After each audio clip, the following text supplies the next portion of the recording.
السلام علیکم ورحمۃ اللہ وبرکاتہ۔ محترم سامعین، آج کے ٹاپک میں ایک شرعی مسئلے کی وضاحت کرنا مقصود ہے۔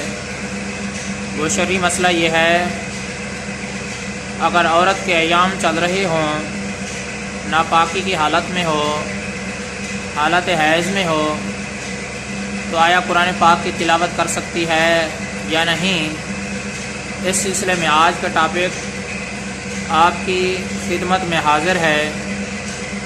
یاد رکھنا چاہیے، جو عورت ناپاکی کی حالت میں ہو، یعنی ایام میں چل رہی ہو، اگر وہ قرآن پاک کی تلاوت کرنا چاہتی ہے تو اس کو اجازت نہیں ہے۔ نہ تو وہ قرآن پاک کی دیکھ کر تلاوت کر سکتی ہے اور نہ ہی وہ قرآن پاک کی زبانی تلاوت کر سکتی ہے۔ کسی بھی حال میں اس کو قرآن پاک کی تلاوت کرنا جائز نہیں ہے۔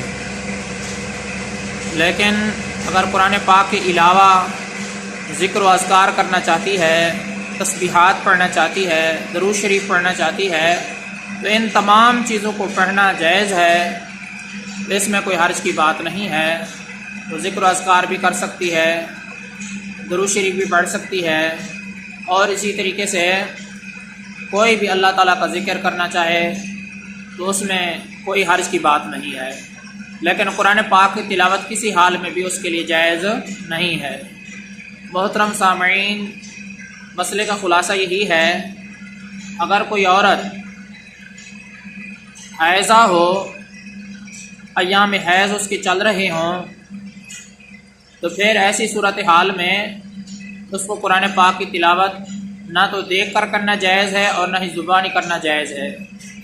باقی رہی ذکر و اذکار کی بات، تو ذکر و اذکار اس کے لیے کرنا جائز ہے، حالت حیض میں بھی، ماہواری کے ایام میں بھی۔ اگر وہ قرآن پاک کی تلاوت کے علاوہ، تلاوت تو کسی حال میں بھی جائز نہیں ہے، قرآن پاک کی تلاوت کے علاوہ جو بھی اللہ تعالیٰ کا ذکر کرنا چاہے، تسبیحات پڑھنا چاہے، درود شریف پڑھنا چاہے، تو اس کے لیے ان تمام چیزوں کی پڑھنے کی گنجائش ہے۔ لیکن قرآن پاک کو نہ تو دیکھ کر پڑھ سکتی ہے اور نہ ہی زبانی پڑھ سکتی ہے۔ محترم سامعین، اللہ تبارک و تعالیٰ کی ذات سے امید کرتا ہوں کہ آپ کو یہ مسئلہ ٹھیک طریقے سے سمجھ میں آ گیا ہوگا۔ میں آپ سب کی دعاؤں کا طلبگار ہوں۔ محمد ثناء اللہ فاروق۔